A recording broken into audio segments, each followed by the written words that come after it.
Bienvenue dans Capsule de foi, thématique 1, adoration et relèvement. Deuxième épisode. Anne, la femme qui a prié jusqu'au relèvement. Anne vivait une douleur silencieuse. Mariée à Elkana, elle n'avait pas d'enfant. Chaque jour, sa rivale Pénina la blessait par ses paroles et ses moqueries. Dans son cœur, les blessures s'accumulaient. Anne pleurait et ne mangeait plus. Son âme était brisée. Aux yeux des hommes, elle n'était qu'une femme stérile, mais aux yeux de Dieu, elle était entendue. Alors un jour, elle prit une décision radicale, aller déposer toute sa souffrance dans la présence de Dieu. Dans le temple, elle s'agenouilla et versa son âme devant l'Éternel. Ses lèvres bougeaient, mais aucun son ne sortait, à tel point que le sacrificateur Élie pensait qu'elle était ivre. Mais non, Anne n'était pas ivre, elle était en prière, une prière brûlante, une prière profonde, une prière qui était devenue une adoration.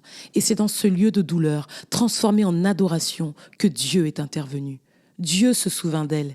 Il lui donna un fils qu'elle appela Samuel, ce qui signifie « je l'ai demandé à l'Éternel ».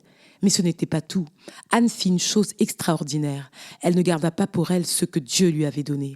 Elle consacra son fils au Seigneur. Et Samuel devient prophète, juge et serviteur fidèle, marquant pour toujours l'histoire d'Israël. Voilà la puissance de l'adoration. Elle change tes larmes en semences de gloire. Anne est passée de la stérilité au relèvement parce qu'elle a choisi de prier et d'adorer au lieu de se taire et de se résigner. Et toi ?